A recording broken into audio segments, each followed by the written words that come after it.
Welcome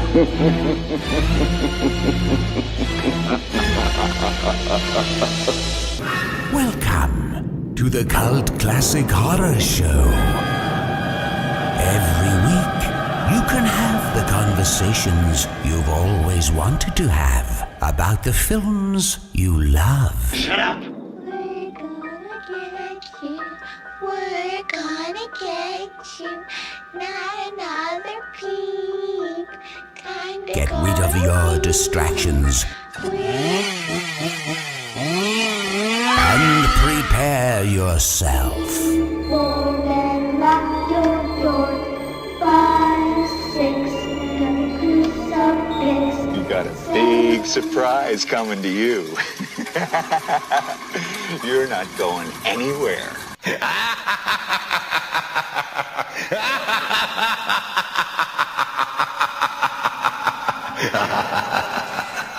Welcome everybody to the Cult Classic Horror Show. Dandy Bonin here with you. And Scotty Bonin here with you. We are the Blood Brothers. And we have a special guest with us today. I want to welcome, once dubbed the next Elvira, Miss April Wahlin. Yes, hello. Thank you for April. joining us.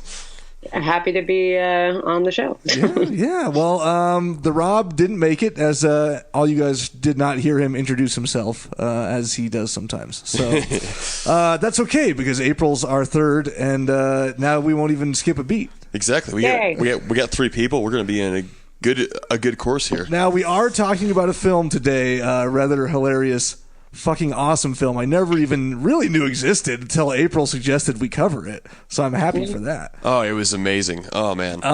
But before we get into that, I just want to briefly dig into April a little bit, so that you guys aren't like, who's talking this whole time? Yeah. Like, why is she? There we go. Yeah.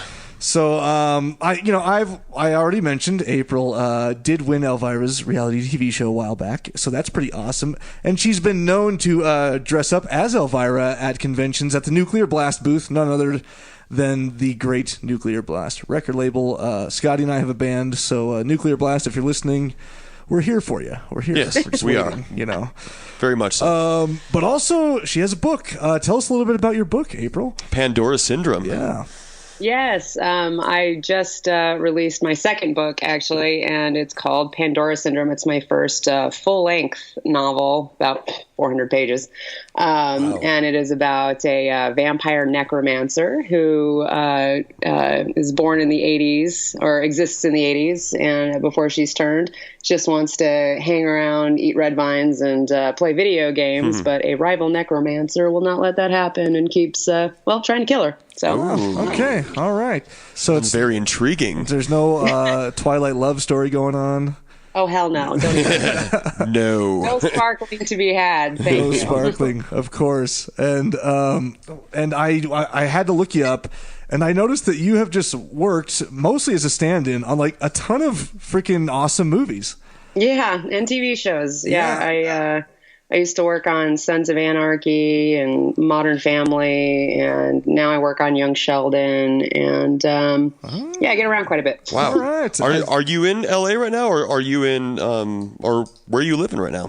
Yeah, I'm in Los Angeles. Oh, cool. Okay, nice. The Conjuring 2 stood out to me because that's an awesome movie. Oh, yeah, that one was a lot of fun. Yeah, James Wan is really cool. And that was, I love horror movies, so it was so much fun to like get to work on it.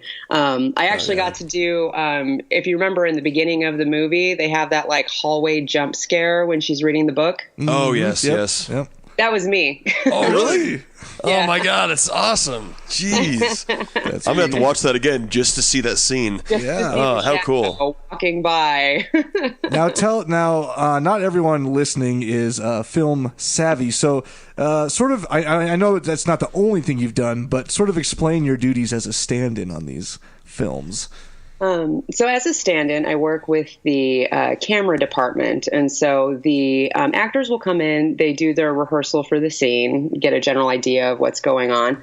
And then I do what the actor does. I, generally read their lines and do their actions for the camera so that when the actor comes back from hair and makeup, they can just roll right into the scene because we've already set everything up. Cameron knows what they're doing. Nice, nice. So you were standing for Frances O'Connor in Conjuring 2. Yes, I was. That was cool. the mom. That is so cool. And I stood in for Bonnie too, the nun. Oh yeah. Oh really? Oh nice. Yeah. The creepy nun. Oh man, it scared me. Wow. Well, now she was added last minute too, which is really funny because we had this whole other weird like demonish character, which I think they still kept a little bit here and there in the movie, but Bonnie was like an additional character that they Really? came up with like at the end.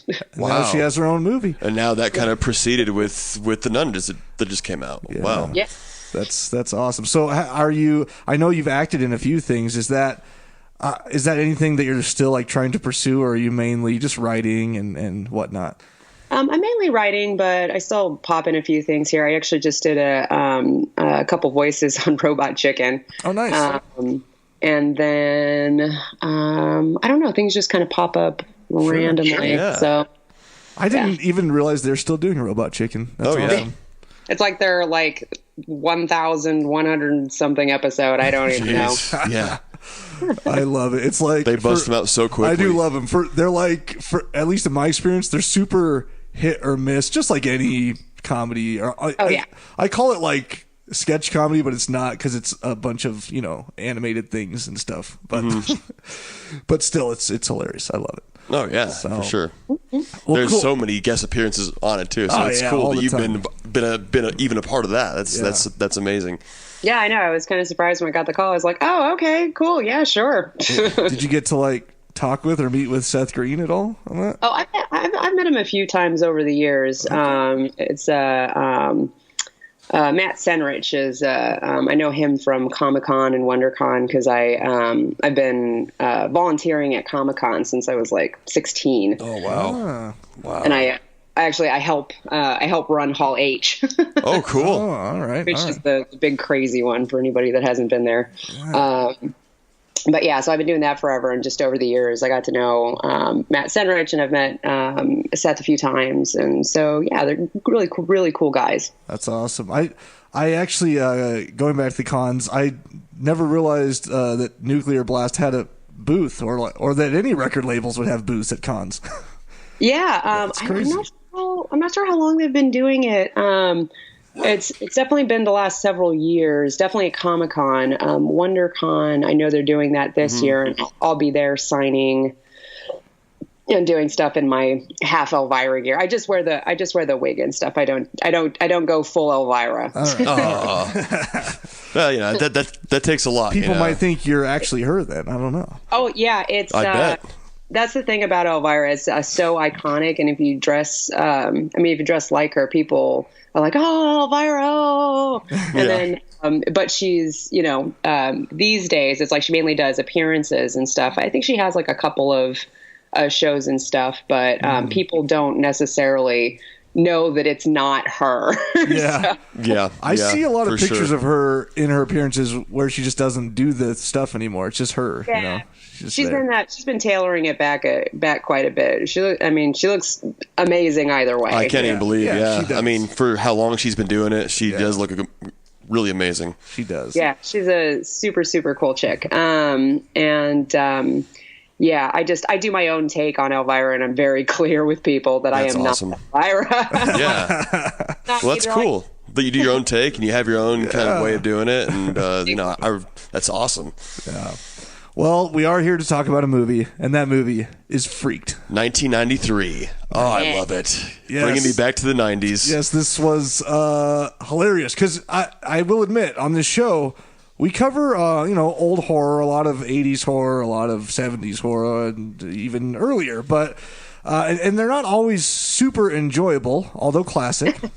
True. Yeah, and so just leading up to this one, I was like, okay, here's another early 90s one that we just got to get through and talk about. I 100% know that feeling. Yes. Yes. Yep. Just got to get through it. For instance, we went through like 12 Puppet Master movies, and I was good God.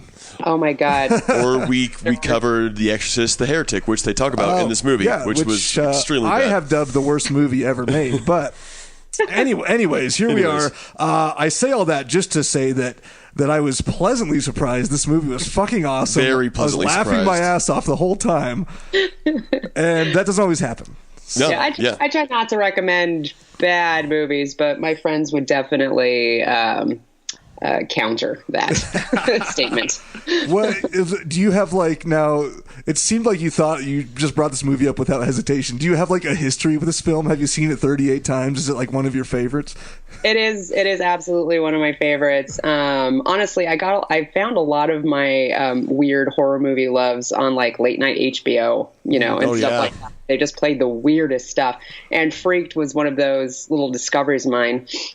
And only other people that are really into horror movies or just know a lot about old movies know about this one. And so whenever I hear that somebody has seen it, I'm like, oh yeah, blah blah, and they're excited too. Yeah. And whenever I introduce it to people, they're like, WTF, what did I just watch? But they're laughing and having a good time with it. So I figured it was probably a good one to bring up. Oh yeah, it's great. This is so under the radar. I mean, I can't believe I've never even watched this. I mean, and so many people in it. Randy Quaid, Alex Winter, and exactly, and Brooke Shields, William Sadler. God, the list just goes on and on. It's crazy. Yeah, and it's got that lovable, cheesy feeling to it, especially in the beginning. They're inside the corporate office, and I mean, it's a total set with the cheesy Star Trek door, and you're like, oh boy, what are we in for here? But then they just nail it with the jokes. It is slapstick, but I fucking love it. There's so many jokes right out of the gate. It's joke after joke, and oh my god, what's going? And there's just so much going on. But then it kind of calms down once they get to Randy Quaid's place and stuff. It's you kind of soak into it, and it's you get it, So if we're to give us some structure and order, I will start with some of my notes at the beginning here. Sure. And just feel free anytime to just intervene with your thoughts or anything. But yes. So we do start in this corporate setting, if I may say, for what is it? EES, Everything Except Shoes. Yeah. Which is a brilliant name for a company.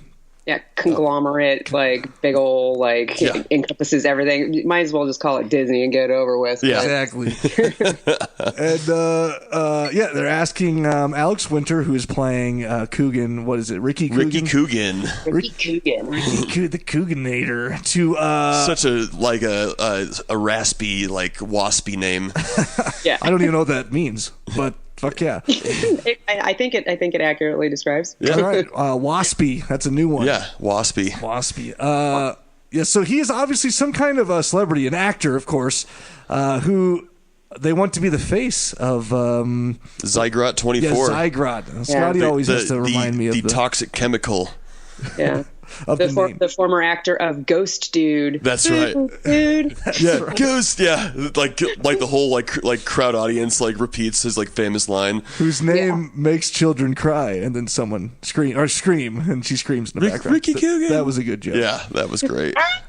I did forget to mention he's on a talk show explaining this whole thing. Yeah, it's just as brief as the court, the scene in the office. Yes. So. Yeah, it is. It's so brief. Yeah, all of a sudden, whoa, we're in this courtroom. Oh, now we're on this talk show. So this all is taking place. This is just he didn't watch it with us, but my stepdad would literally piss his pants watching this movie because these are all just dad jokes, all the way through. Oh, they are. And they're kind of gross, bloody dad jokes, but still the level of humor is just here's your setup and knock it out of the park because it's so simple. I have to rewatch this with him. I mean, I need to rewatch this just for myself. I just kept thinking about it's a good rewatch for sure. The first one, of course there were many before this one, but the first one that just caught me was the Santa Flan, the name of the damn place that's known for its delicious creamy desserts, or the capital of creamy desserts. Yeah. Santa Flan, not a real place, but that's all right. It is here. So anyways, he accepts a proposal of $5 million. They keep changing the number, of course. To go down there. I didn't even notice that. Yeah. And then they added in those little whoop, nope, and they keep tearing the sign away. Yes, so. Well, and then you have the guy that's like shrinks. Oh, smaller.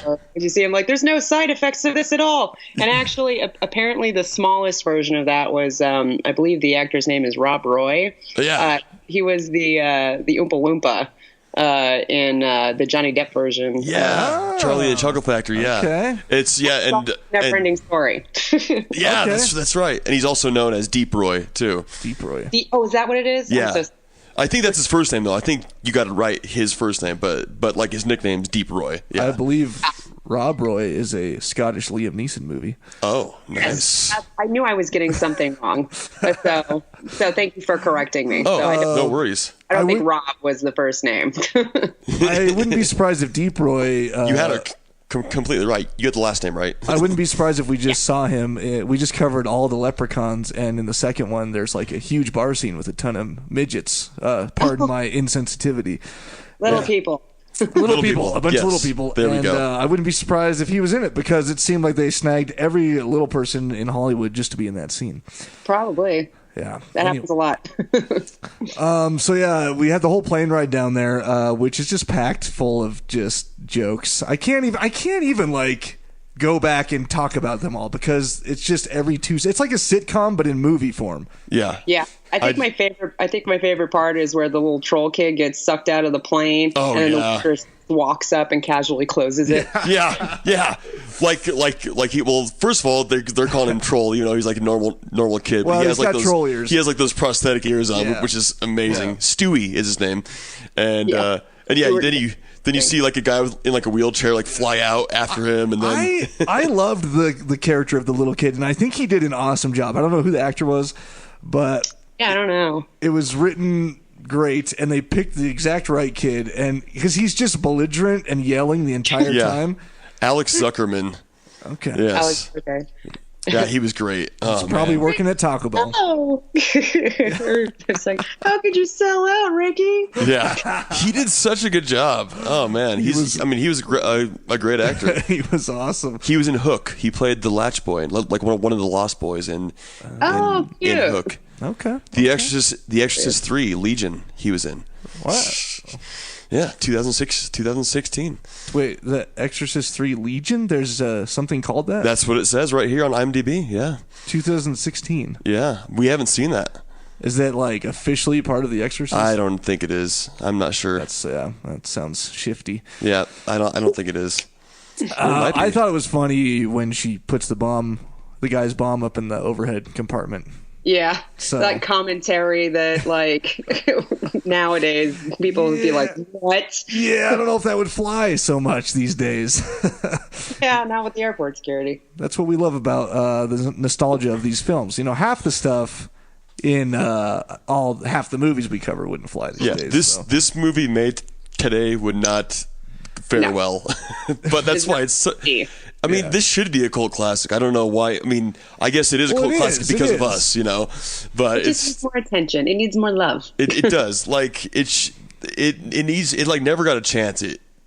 It seems like I was actually reading into it. Yeah. It's probably was it like straight to DVD? I don't know, probably It was- or straight to television. I guess yeah. It did like. I guess there was so much stuff that was going on. There was like. It was Fox that gave it wasn't Fox. It was like a $12 million budget.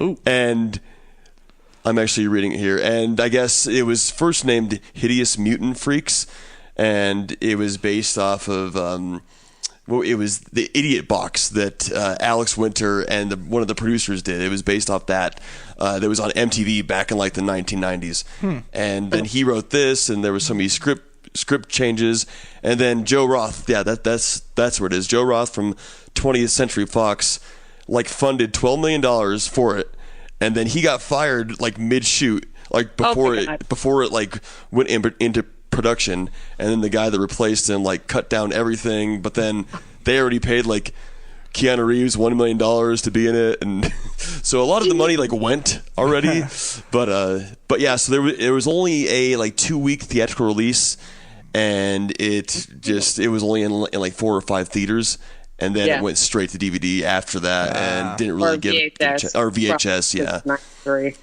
Yeah, so this is funny we're covering this, and we're talking about Alex Winter and Keanu Reeves, because I just saw today or even yesterday that they are confirmed in doing a Bill and Ted 3 now. That's right, yeah. I've heard about that, but it's like I've been hearing for it so long, and I'm like, confirmed, this, blah. I'm always just like, it's like, true. Like when I see it in the movie theater, I'll believe it. It's totally true, because there were rumors last year of this happening, but now their Rotten Tomatoes put out a video of Keanu Reeves and Alex Winter saying, "We have something for you this summer," or something like that. And so hopefully, if they went to the lengths to get them to do it, hopefully. I know, right? But you never know; it could all be pulled out from underneath them. Let's hope not. Yeah, I hope not, for sure. But I thought it was funny, because I really just think, I mean, look at Keanu Reeves now, and Alex Winter sort of got the shaft, you know? Yeah, he hasn't been doing a lot. Too. Like, yeah, he's good, and I can't help but wonder if maybe this had something to do with it. Yeah. You know, the lost attention from Freaked, that he didn't claim his fame. Yeah, exactly. Yeah. I hope this movie ruined his career. That'd be horrible. Ruined it. We could have had Alex Winter could have been John Wick. I know. Yeah. Yes, he could have. Maybe. It says. Or maybe. It says Bill and Ted Face the Music 2020. Hey, who knows? Well, who knows? I'll watch it. They did. I will say on the video that Alex Winter looked a lot rougher than Keanu Reeves did. Yeah, he's aged a little bit more, I think. Oh. I don't know. But I still liked him a lot. Yeah. They probably was probably an awkward meeting when they got together just recently to do that little promo video, because I assume over the last I did see that. I assume over the last 30 so years, or however long it's been, there's been a lot of unreturned calls and texts from Alex Winter to Keanu Reeves. And now he finally sees him in person. He's like, "Dude, what the fuck? Yeah. You didn't return my calls." Finally. What the heck, man? Jesus. All I needed was $10, bro.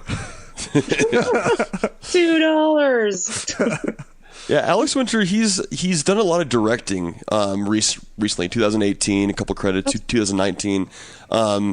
Acting most recently, he was into the Dark TV series 2008. Oh, Hulu's Blumhouse thing? Yeah, yep. Was he really? He played the voice of the body. And then he was on Robot Chicken as well in 2012, though. Oh, see, you guys might as well just know each other. Exactly. See? Yeah, that's how that works. Yeah, yeah, exactly. Doesn't everyone who's ever been on Robot Chicken just party together? You know what? I think they do, but I think my invitation got lost in the mail.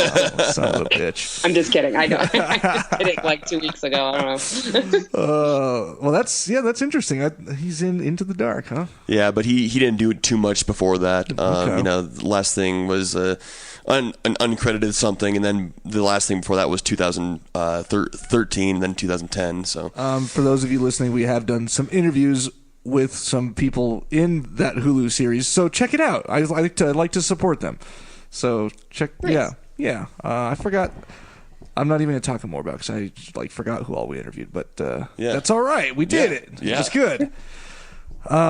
So then we get to Randy Quaid's place here. I first want to talk about. I just want to talk about the outfits for a second, because you got Alex Winter in a suit, a shorts suit. Oh, yeah. Which I guess was really styling in '93. Probably. Yeah. He's got shorts on and a blazer, so he's pimping it. And then, of course, you got his friend in the sleeveless Red Hot Chili Peppers shirt. Yes. I got a soft spot for Red Hot Chili Peppers. It was the first concert I ever went to when I was like, I don't know, 10, 11? It was 11? Yeah, about that. Mm-hmm. So you probably don't know this yet, April, but Scotty and I are actually twin brothers. Oh. Yeah, we don't look alike. We're fraternal twins. Yeah. Our voices kind of sound similar, though. Sometimes. A little bit of a difference. Kind of like, did you guys get Kevin and Bean out there? No. Radio station people. Oh, no, we don't. They're out here, and I can barely tell them apart. But they're not siblings or anything. But it's that same level. I'm like I can kind of tell. Okay. Are they brothers? No, they are not. They just jeez. are constant. I can just never tell the difference, really. Like, I'm like, oh, I think this person's talking. Yes, well, so Scotty was there too. We were both 11. We drugged my parents so that they give us a ride so we could watch, Red Hot Chili Peppers dance around in their underwear on stage. with tube socks on. No, they didn't do it that time. Oh, they didn't. They have been known to just wear socks on their cocks. Oh, but good thing we didn't see that. I guess that's a good thing since you were 11. yeah, it was good. We didn't have They didn't do it that night. we were on tier 2 of the McNichols Arena here in Denver though, so we It got torn down. Seen much. Yeah. Yeah. So, anyway, so I just had to mention the Red Hot Chili Peppers shirt. I used to be my favorite band. Now I don't really like them at all, but that's okay. So, Tastes change. It's totally cool. yeah, things change. Yeah, and that actor that plays his friend, wasn't he the brother on Blossom? Was it? Yeah, I'm just looking up right now. Michael Stoyanov as Ernie. And, let's see. I'm looking him up right now. Has he done a lot? Is there a lot of history there? Well, he was in Billions, the TV series that's still going right now. Gotham, Justified. What's the one you just said? Blossom. Back in the day, I thought. Let's see here. I thought he was in that show, but maybe I'm wrong. Yeah, yep, he was. Oh, thank Blossom, 1991 through 95. He was on that. Let's see. Okay, good. Sometimes my references go a little askew, as we have already found out. He was very, very, very familiar for sure. That I recognize his face. So he was in The Dark Knight, Mentalist, Prison Break. He's been in a lot of stuff. Oh, okay. Mad TV. He's working and yet more I still remember him for Blossom. Yeah. He's working more than Alex Winter. Yeah.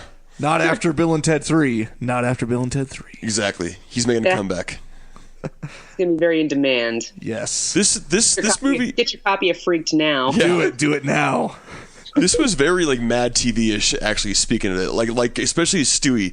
Stewie was the cover of Mad TV, like those old books, Yeah. with the big buck teeth and stuff. Oh man. Red hair. Yeah. Freckles. So if I were to wrangle us back to they show up. He disguises himself like a mummy. They just to get with what's her name to get with Julie. Yes, he wants a sympathy bone. The sympathy bone. Yes, yep, that's right. He's immediately found out after they get in the car, and then they end up at this freak show, which is ran by Randy Quaid. Yes, Elijah. Good old Randy Quaid. Now I love Randy Quaid. I do too, and really my only memories of Randy Quaid are in National Lampoon stuff, but Independence Day. Okay, you're right. Independence Day. There we go. I know he's done a shit ton of stuff, but for some reason, when people are like, "Oh yeah, Randy Quaid," I literally, off the top of my head, can only think of 4 movies. But I know he's done 57 movies, or more. But oh yeah, he's done tons of stuff. But I love him. He's great. And didn't he? He's got a resume as long as your arm. Yeah. Well, Elijah Scuggs. Isn't he? He had some issues, right? As a person with addiction and stuff. Did he not? I believe so. I remember hearing some interestingness in the last several years, and about I think. I don't want to spread false rumors about Randy Quaid. I don't know, but it's I don't know. He's always a little bit of a little cuckoo, I guess. Yeah. He's always been kind of a wild cracker. Because I haven't seen him around doing much. You haven't pulled up there. Yeah, Scotty's the computer guy. The last thing he did was a movie called Wait in 2018, okay. And that's I guess a guy trying to lose weight. About a guy. Is he the guy? I think he might be the guy. Yes. Okay. All right. But no noticeable Zachary Bird's in it. I don't know. There's no noticeable people that I see. I wonder if he's maybe he stays busier. He's probably one of those guys where if we made our own movie, we could get him for $10,000 for 3 days. Yeah, maybe. There's a whole list of those. Yeah. Before that, he only did. His last thing was 2009, so he hasn't been doing too much. But he has 118 credits on his thing, on his IMDb. So. Side note, we interview filmmakers too, and one of them made a pretty cool film, but he did that, and it was with what's Adrenochrome? What's the guy who's in it? That's Tom Sizemore. Tom Sizemore, yeah. Yeah. Used to be in Saving Private Ryan, and now you pay him like $15,000 for 3 days and he's there. Yeah. Of course, because he had issues as well in the. I mean, I think if you have like a 100,000 or something like that, you can get Jason Momoa still. I don't know how. Oh shit! Yeah. All right. Yeah. Damn, I would think he's up there now. I don't know. We had. I think he is, but it's like I guess you can still do it. I don't know. That was before Aquaman though, so I don't know. But he's still he's still up and coming though, so I wouldn't doubt it for sure. Yeah. I was surprised. We had some friends who made a film that they were trying to get Mickey Rourke, and this was like last year, and he's still up there, like not up there. They were offering, like, it was a small film, so they were trying to get him for like 1 day for like their first offer was like $25,000, and they were like, no way. And also the older actors are a little bit harder to get because it's like they gotta kind of make that payday. It's not as easy to do all the craziness that they used to do back in the day. So, and there's a lot of like health concerns and stuff like that when you get the older actors. Yes. So, I'm sure. Well, you only get them you got them for the day, but you really only have them for like 3 hours or something. Like there's only a specific amount of time that they can be filming. Yeah. So I think his agent's final offer was like $120 for the day or something like that. Wow. And they were like, no, sorry, we that can't. sounds about right. Yeah. So, but I was a little surprised. I thought he'd be a little cheaper, but he has done some epic shit. So I don't. I don't know. It's the name. Yeah. It's the name. It's true. I'm actually looking at down this freaked IMDb list, and a lot of these guys, like the guy that played the cowboy, the guy that played the cow. I love the cow. Yeah, I loved his voice. It was fucking awesome. John Hawkes. ESPN. Yeah, exactly. He's got ESPN. He has a TV with ESPN. Oh, and that guy that plays Sockhead is super like recognizable from the 80s, early 90s. It's what's his name, Bobcat Goldthwait. Yeah. Yep. Yeah. Yeah, they got Bobcat. Let's see. And then Lee Ehrenberg, the Eternal Flame. He's in all the Pirates of the Caribbean movies. He plays. Oh, that is him. Yeah. Oh, what is he's he in Waterworld. He plays the Eternal Flame that has a flame coming up out of his ass the whole time. No, I do recognize him. I do. Yep. Fire in the hole. Yeah, Fire in the Hole. That's right. So funny. Oh my gosh. What are movie so many times? I know like John Hawkes. Yeah. Okay. Yeah, I recognize him. I know. We can't forget Mr. T though. Oh yeah, I know, Mr. T. Yeah, of course. You have Mr. T too. And what I know that Bobcat's in a ton of shit. What's his like most? Who? It's a Bobcat, right? Yeah, Bobcat Goldthwait. He does a lot of directing now. But he was big known for the Police Academy series, and he was in what else? It was Scrooged. Like he's Scrooge. Yep. Scrooge. That's right. I mean, he was in like everything in the the 80s, 90s, like 80s to early 90s.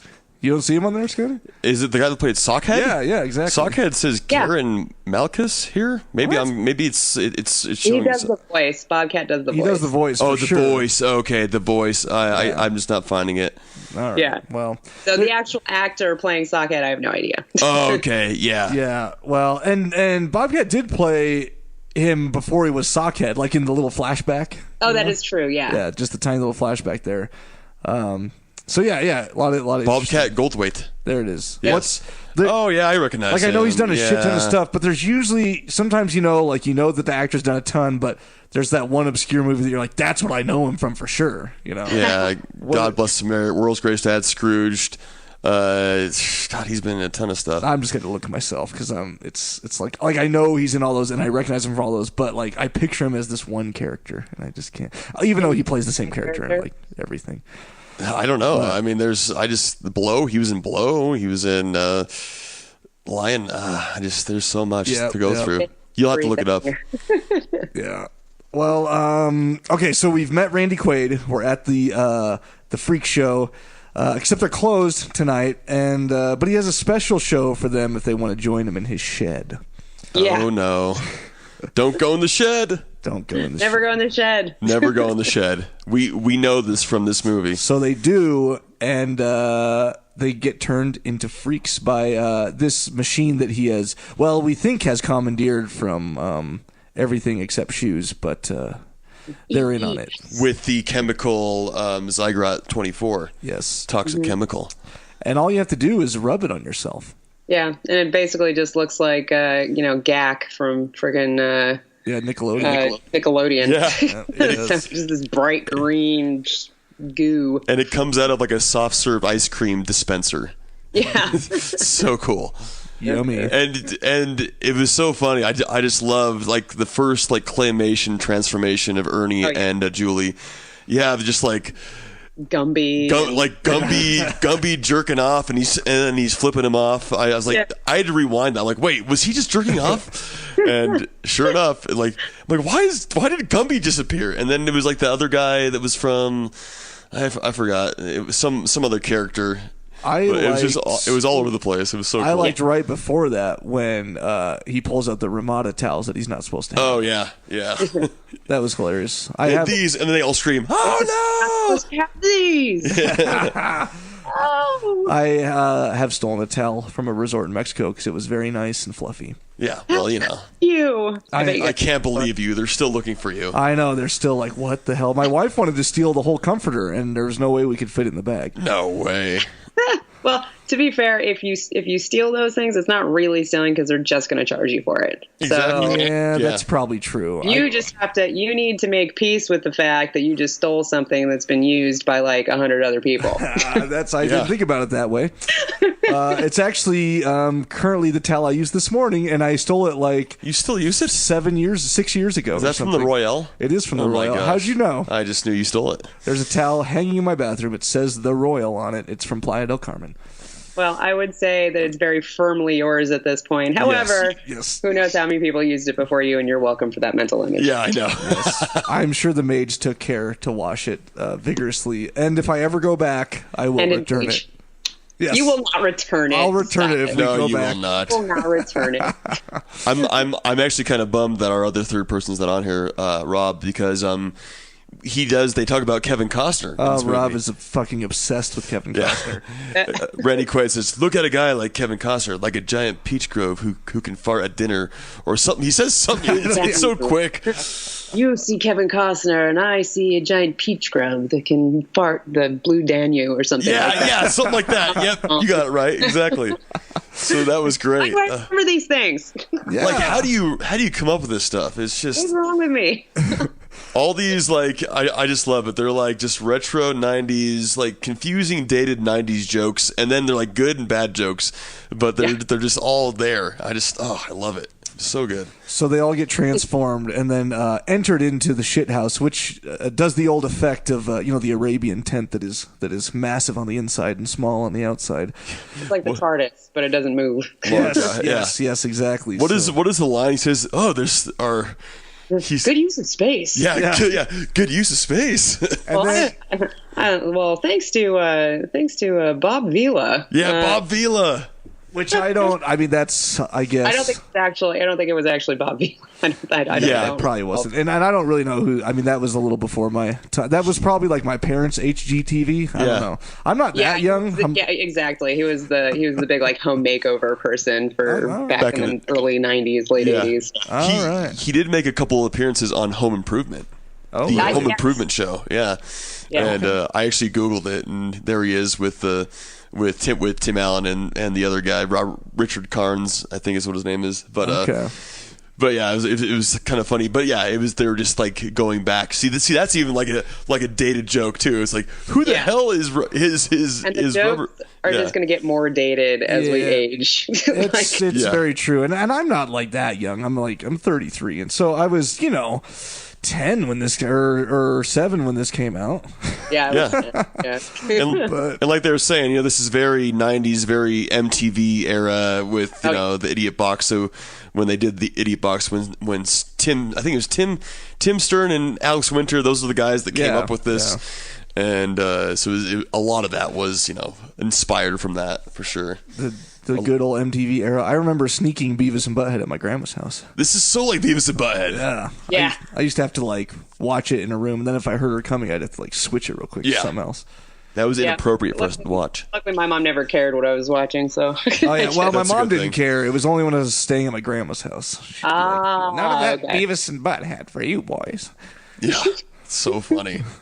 So then we meet all the characters. He's in the outhouse. They're all three in the outhouse, which I love. I love Alex Winter's makeup. Yeah, dude, the Coogan. makeup in this is actually pretty effing amazing. It is. The special effects is And- extremely great in this. I mean, now that you said 12 million budget, which I know they probably didn't end up totally using 12 million because it got cut halfway through, but yeah. I was very surprised watching at the beginning and seeing the production value of the Star Trek sliding door and all that stuff.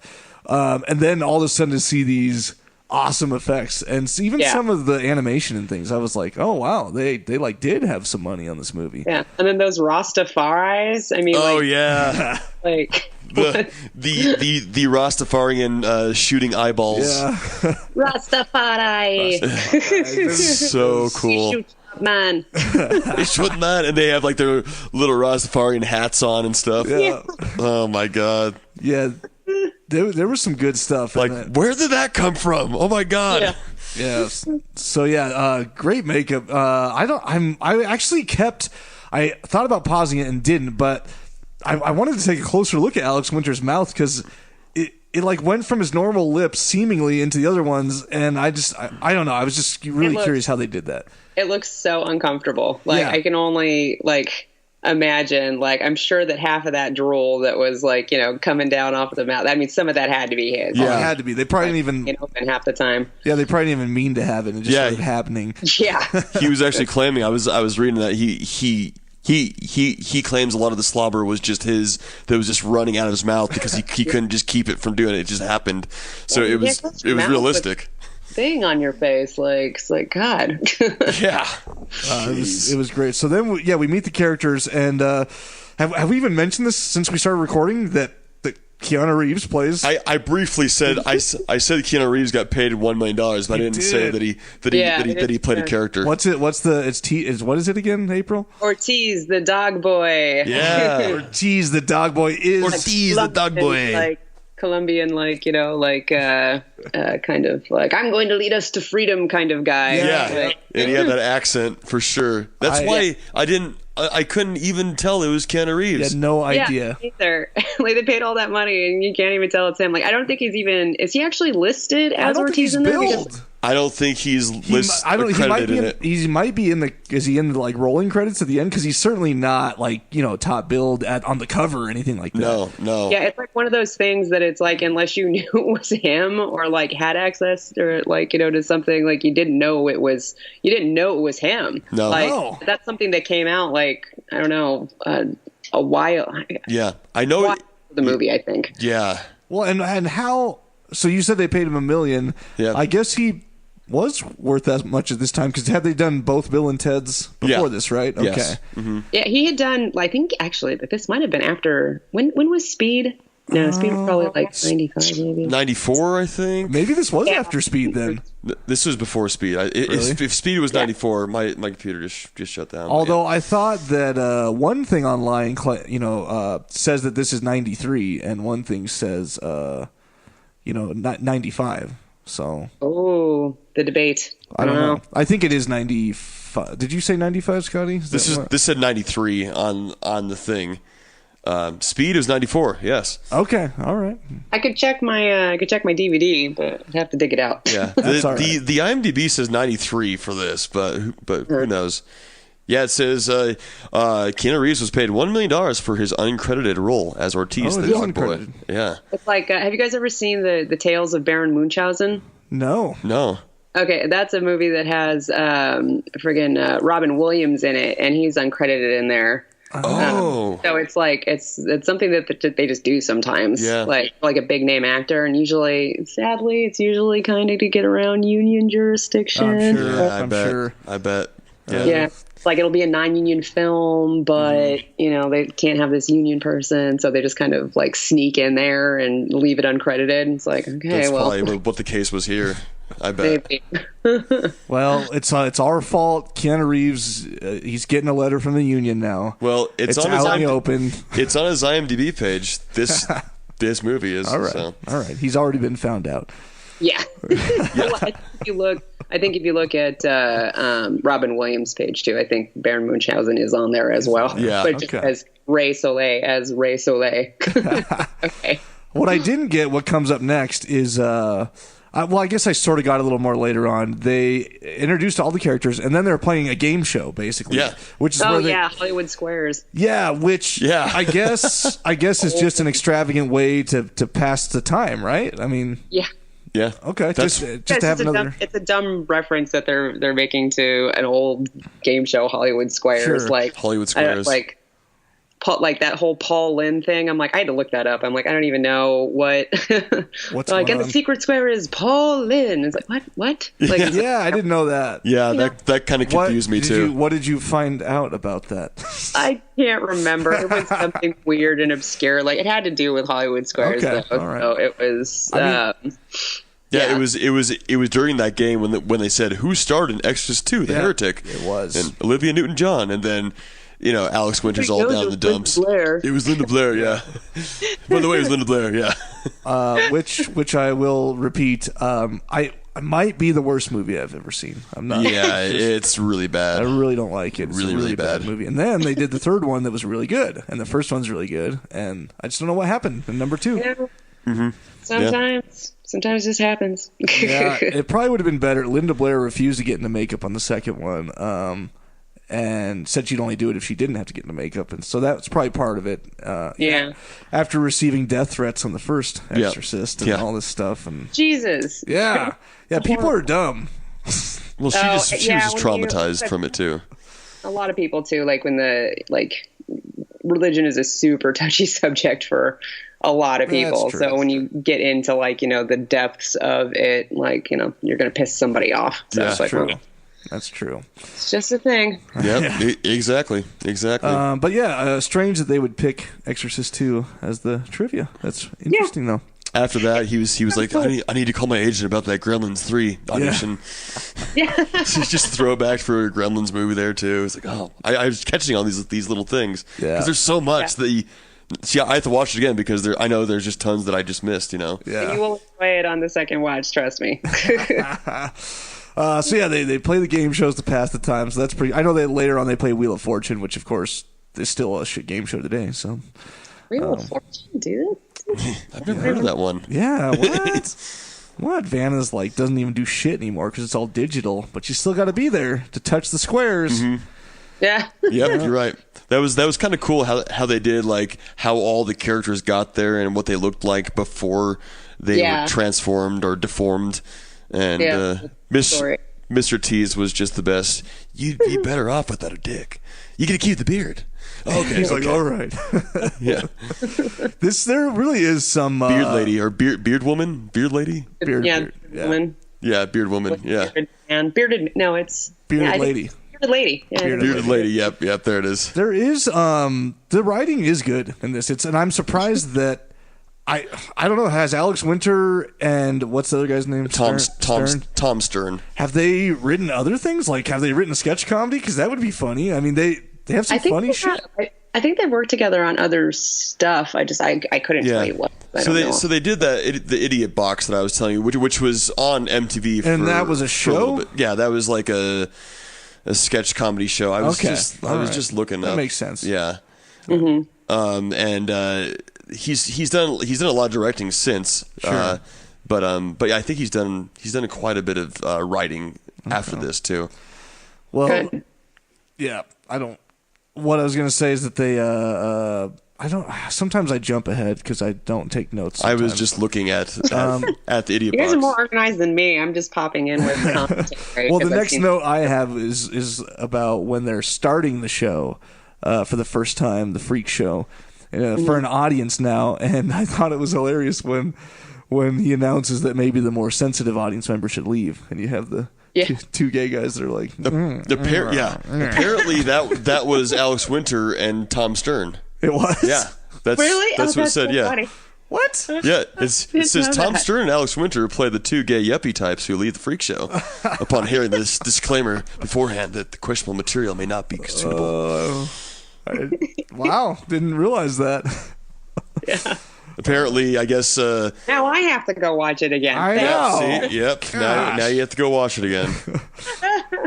Yeah, here it is. Yeah, the Idiot Box was an MTV sketch comedy show, and Stern, Winter, and Tim Burns, who wrote this, were all involved in it. Okay. It was a short-lived though. Did they do something? Like, if you're looking at one of their IMDb's, did they do something right after this film? Like, did they do something, pretty close, or did this sort of like fuck things up for them? This was, let's see. I can't really see yet here. Let's see, Tom Stern. Well, you just check that out. I will check this out. Actually, before I say that, this was actually originally conceived as a low-budget horror film.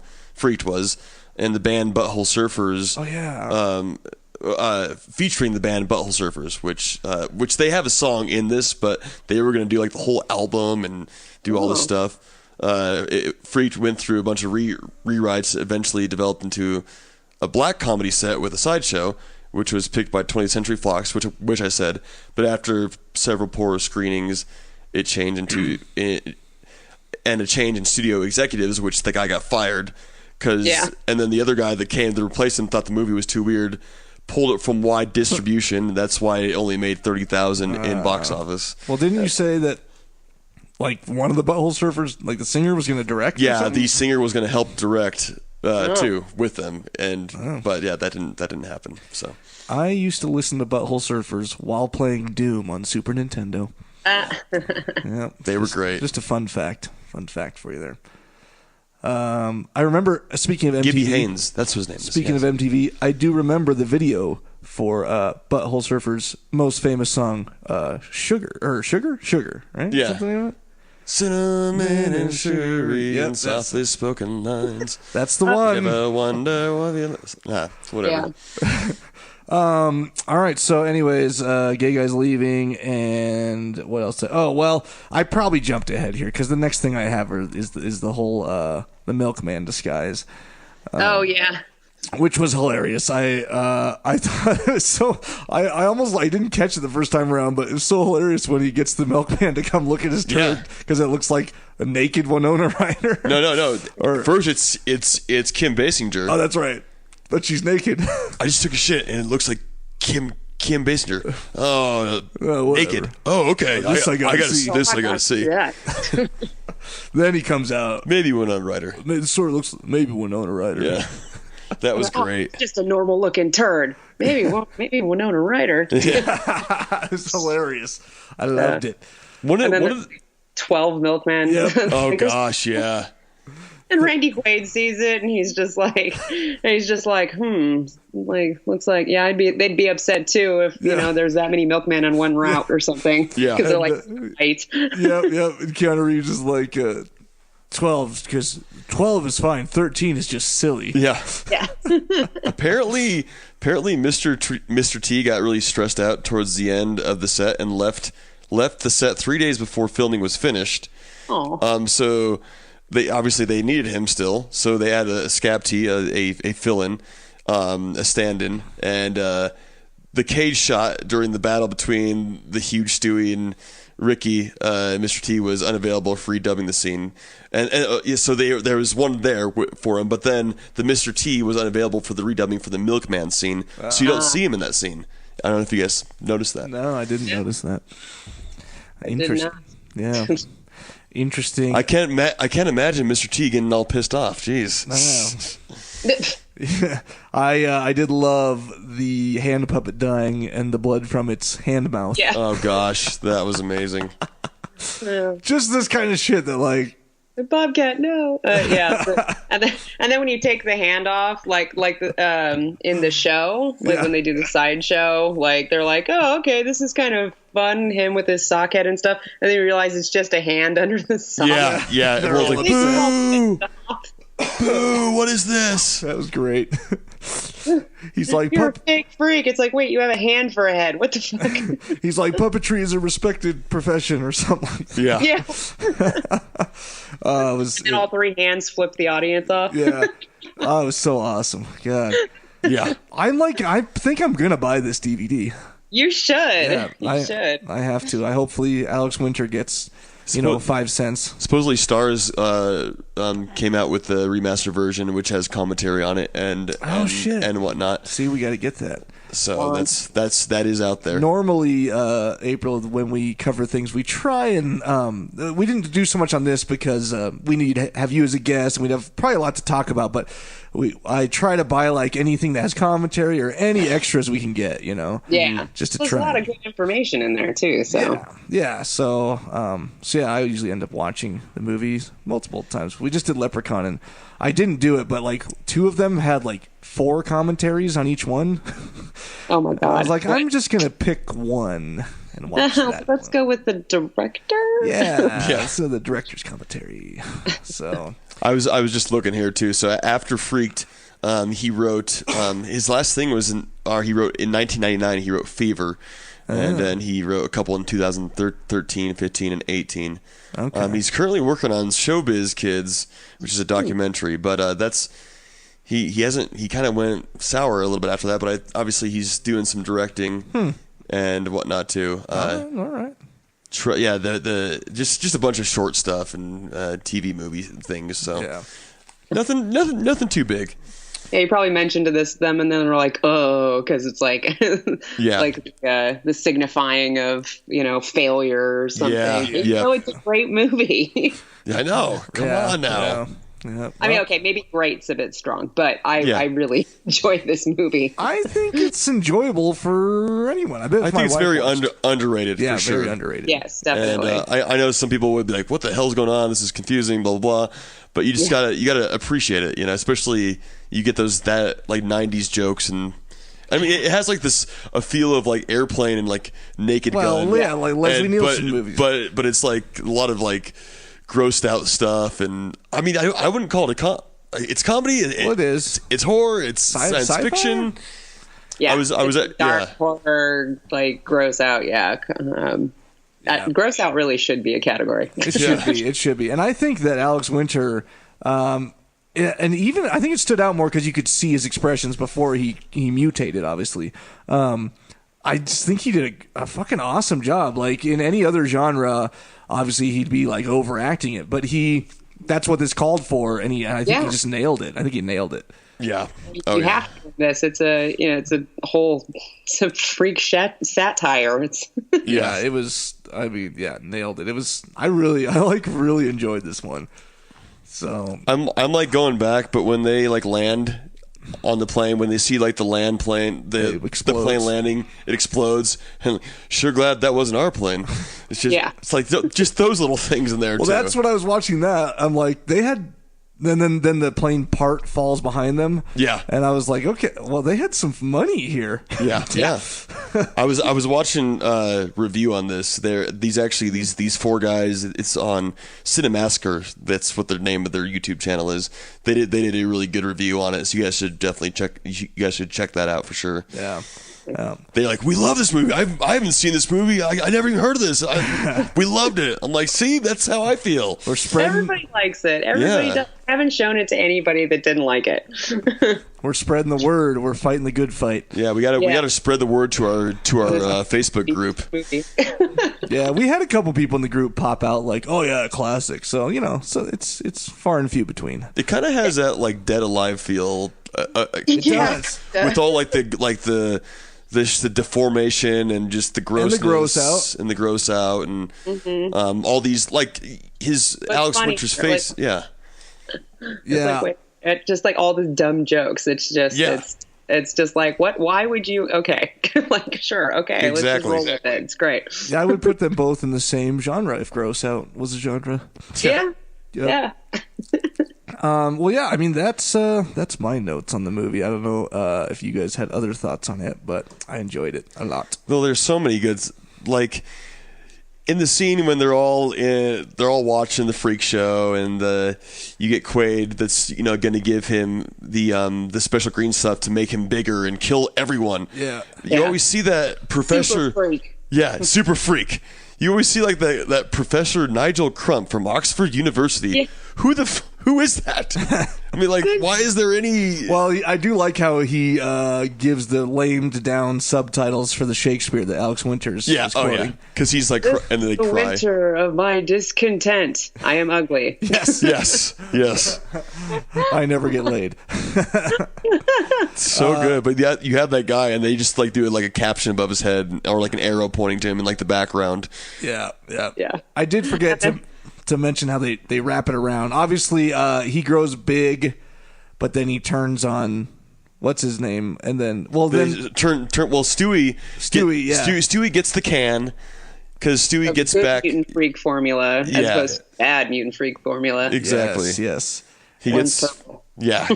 he gets that can because the Zygote 24 people come out there to the freak show, and then he gets caged up with the chickens and sneaks out and grabs the can, and then that's when they get the macadamian cookies, and they have no idea the cure's in there. The macaroons. Macaroons, yes. That's why I know what a macaroon is. This entire movie is like the little coconut haystacks with the. Okay, yeah. So I'm still not entirely sure what the hell a macaroon. I mean, I've heard of macaroons, but it's made with like condensed milk, coconut shreds, and like sometimes you get like dipped chocolate on it. They're actually really effing good, but they're usually confused with macaroon. There's also macarons, which are like the little cookie ones that are like France. Oh, okay. Yes. All right. Okay. Yeah, but like one's a coconut haystack, one's the other. So it's, okay. Yeah. Yeah. Well. So You're welcome of stupid trivia. Sorry. I love it. I love it. Today on Baking with Cult Classic Horror. Sure. No, that was great. And they eat them unknowingly that the antidote is inside, baked in to the macaroons. But the worm guy doesn't like him. No, doesn't either. So he's the only one that doesn't get changed back. And Stewie doesn't get changed back. Yeah, because he doesn't eat him. And then we have Keanu Reeves Ortiz chasing at the squirrel forever at the end, and he comes in at the very end. So he never changes back either. So that's why we never knew it was Keanu Reeves. Yeah. So they all do reconvene on the talk show at the end, and we realize that when they turn guys. I love it when for this '90s movie. I love it when he's like. Ricky's light works now, and they turn on. It's just a cactus behind his head. Yeah. Oh my gosh. That's hilarious. The whole ending was awesome. If you go back and watch it, though, he's definitely wearing the makeup. Oh, he definitely is. There's no doubt because his head's moving with that. He was wearing it. Yeah. And of course, you have the infamous killer not dying at the end with her being shot 80 times. Randy Quaid turning into Brooke Shields. Yeah. Interviewing him. Looks like you, Brooke, except he had these really hideous feet. Yeah. So great. And kind of going back, I just have a couple facts here. So when Stewie's taken the newspaper to all the newspaper places, he gets thrown through all those windows. Oh yeah. Don't worry, I know the way out. Yeah, I know the way out. You don't have to do. I accepted you. But apparently that was Deep Roy doing all those stunts. Really? Yeah, that was him. And since he did some stunt work, so I don't know if he volunteered to do it, but he did do it. It was sugar glass, I guess, but you could still get caught up in it. And sugar glass is if you ever work with sugar glass, it can cut you. It's sharp. It's like think about you know how people used to like sharpen kind of candy canes. Oh yeah, like that's just sugar. It's just it's the same flipping thing. It's still sharp. I mean, you can break it easily, but it still can get you. But apparently he did get he got like a nasty cut or something on like his belly or something. They had to take him to the hospital. Oh. And but I think it was towards the end of the glass jump, so he got all of them filmed in before he had to get taken. Huh. And I was Well, reading. thank goodness, because Yeah. we needed all of those. I know. Those were great. And apparently the guy that did I don't have his name, but the guy that did the practical effects and a lot of the special effects in this also did it for Predator, Nightmare on Elm Street 3 and 4, Big Trouble in Little China. Well, I can see that. I can definitely see that. Bride of Reanimator. And I'm not finding his name, but I took this from that Cinebar thing that I watched. Oh, okay. Hold on a second. There's a Bride of Reanimator. Yeah. Yeah. Yeah, that's on my list. Which I know. we need to cover. Yeah, we do need to cover that. I love Supposedly it's really Reanimator. good. I think there's. The Reanimator would definitely be in the gross out category It because I would can't be. watch that without. I'm like, Oh, I love how you love horror. Sometimes I think of Reanimator and Brain Dead or Dead Alive as like the same movie. Sometimes that's just Yeah. they just mesh in my head. No, I love Dead Alive. I mean, do, it is. There's a lot of grossness in there, but there's just something about Reanimator that just gets me. I don't know. It's just like, what? No. Yeah. I think there's 3 of them. I think there's a Reanimator, and then I think there's 2 Bride of Reanimators, if I'm not mistaken. Oh my goodness. Yeah. I always get the actors mixed up too. You got the Dead Alive with Timothy Balm in Dead Alive, and then Jeffrey Combs. in Reanimator. Yeah. They don't look the same, but they feel like the same actor to me. I don't know why. Well, yeah. Well, sweet. I don't know. Do you got more facts over there, fat guy?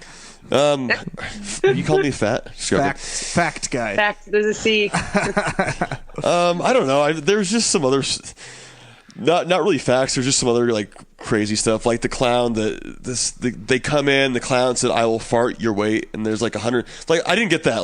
That guy. There's a 107-pound guy. Or the girl's 107 pounds, yeah. 3. So is she gonna fart? Is the clown gonna fart 107 times, or is I didn't know what was gonna happen there.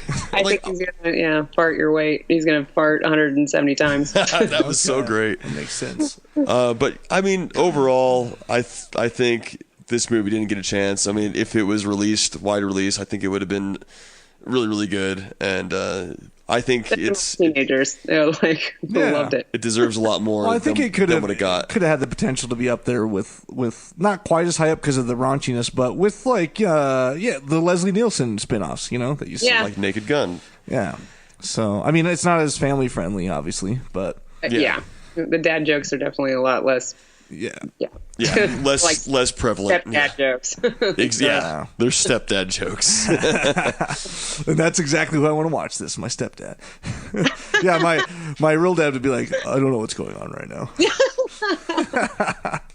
No offense to him. He's the kind they both annoy me like shit because they both talk during movies. But my stepdad is the one that sits there going just telling you, guessing and telling you what's going to happen next because it's predictable, Mm-hmm. Yeah. And I'm like, just let it happen. Just shut the fuck up. Oh, he's just about to do this, huh? I'm like, I don't know. Just fucking watch. I do that. I do that. I'm one of those horrible people. My husband hates me. And my dad's the one sitting there going, my real dad's sitting there going, what? I don't, who's he? What's going on? I'm like, God damn. Yeah. Did you watch the movie? You've been paying attention. Quit asking me questions. Jeez. So, well, cool. I think that covers Freaked. Yes. I mean, I could go on about it, but it's just there's a point where you have to stop, We do have another short segment we do, April, if you would join us. We just talk about any yours doesn't have to be for this week because it's the first time we talked to you, but recently what we call it what did you watch? And so we just talk about what we watched this week besides the movie we're supposed to watch, and just a couple brief comments. So did you watch anything interesting this week? Did you have time to watch anything interesting? I was watching I think I finally finished up Castlevania on Netflix. Oh, okay. Nice. I heard that was good. I haven't watched it. I've played the game a lot. Oh, do it. It's amazing. right. Both seasons are fantastic. So Okay. I'll put that one on my list. And they actually have Alucard, who's my favorite, because he's only in Symphony of the Night, really, and then some of the later games, where they have here's it's like a fighting game or something I think he's in. Okay. But a fighting version of the Castlevania games. But I'm like, I don't really care about the Belmonts. I'm like, I want to know about Alucard. So the cattle is, we So have it is based on the games then. Yes. Okay. Yes. All Very. right. They actually follow it pretty close. Symphony of Night, especially, because actually my husband and I actually bonded over our mutual love for Castlevania Symphony of the Night, and we nice. play it. We replay it like every couple years or something. That's crazy. Oh, it's Wow. great to get the old box out and play that. Well, I will have to check that out then. So. Yeah, he's really good at the combos and stuff, and I'm just like, let me just kill things. Like I'll just right. it and kill things. It's gonna be great. There's still Castlevania games. There's like they the old. Yeah, they're like There's the a old Nintendo, but then they come on. Yeah. They're on like PS3. I got into them on Super Nintendo, but then they kept releasing them. I keep playing them for Mm-hmm. But okay, I'll have to check that out. All right. Please do. It's totally worth it. I would definitely put that recommendation up there with Freaked. Okay. Okay, I nice. trust you. Well, I trust you now because of Freaked for sure. Yeah. Did you watch anything, Scotty? I finally watched The Autopsy of Jane Doe. Oh yes. So Fucking love it's it. on Netflix as well. It's if you like, it's pretty freaky. It's kind of paranormal-ish, but it's you gotta watch it. It's a very dreadful movie. yeah. Brian Oh. Cox, Emil Hirsch, The Autopsy of Jane Doe. On Netflix. Yes, Yeah. it was awesome. It was very good, very very good. I don't What's it think.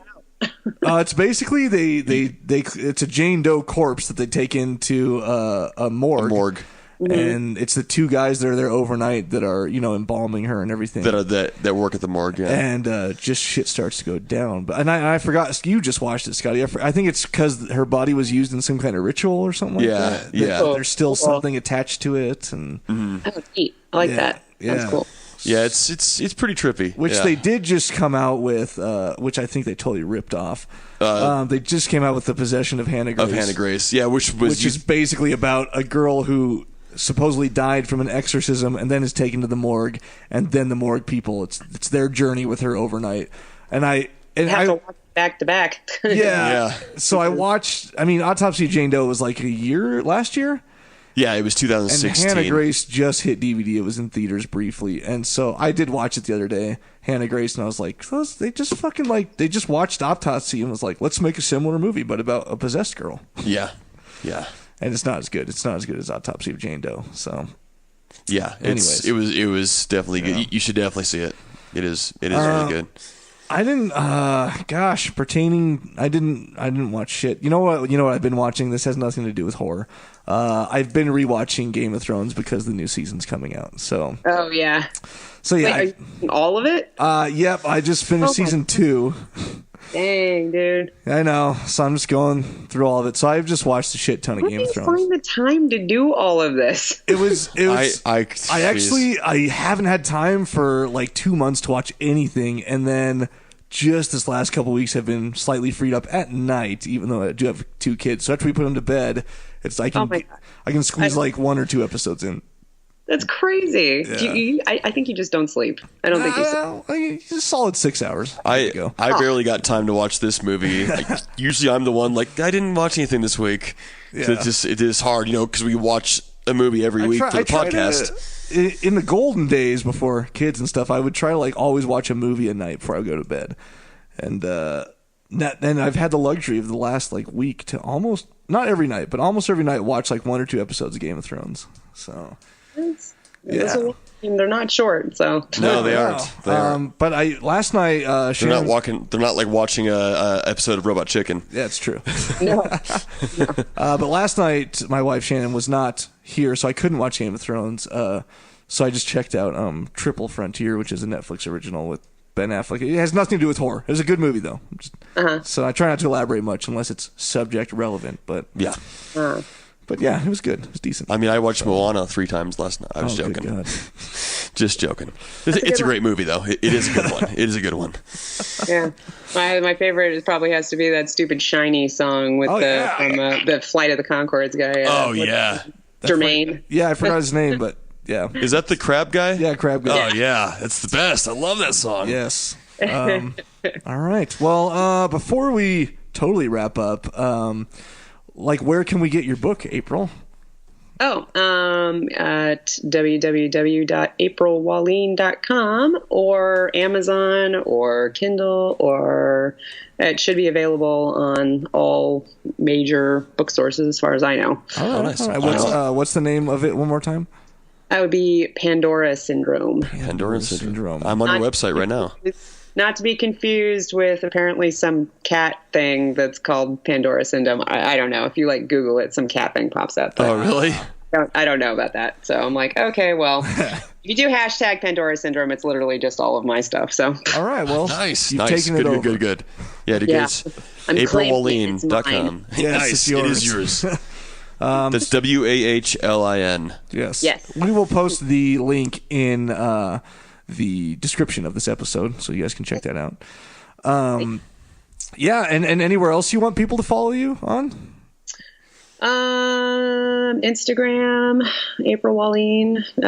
I mean, all my stuff is April Wahlin. I keep it simple because I can't remember things. So easy enough. Me too. Easy enough.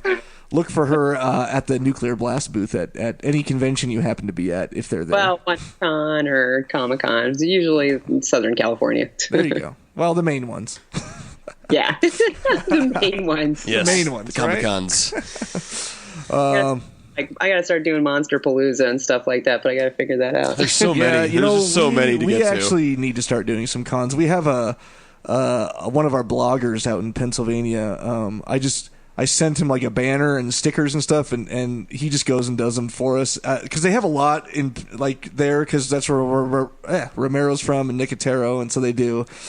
They have what is it, Living Dead Weekend, which is at the Dawn of the Dead Mall, and yeah, so there's a lot out on the Monroeville or whatever, in Pennsylvania. They have a drive-in out there that we're hosting an event at. So we don't personally always make it to them, but good old Ty, our blogger, is always representing, passing out stickers and shit. So that's awesome. Yeah. So we need to get out to some ourselves, though. We need to do that. Well, I think they're fun. I love the conventions. So you get to meet and see people and just network and whatnot. It is a good time. Yeah. Well, cool. Well, thanks for joining us, April. Thanks for having me. Yeah, thanks, April. And, good luck with everything. And I'll be sure to check out the book. Definitely. I had a great time talking about Freak. That was just... Yeah, thank you too. so much for that. Yeah. Thank you for watching it. Yeah, of course. I have people's arm. I'm like, what are you showing me? Especially in those opening credits. Yeah. Oh, yeah. Well, I will be buying Yeah. I'll be buying the DVD, Sucks and hopefully you get a commission from it.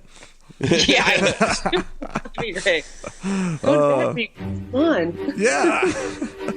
All right. Well, thank you guys for listening, and we'll catch you next week. Later, guys. Don't you blame the movies. Movies don't create psychos. Movies make psychos more creative.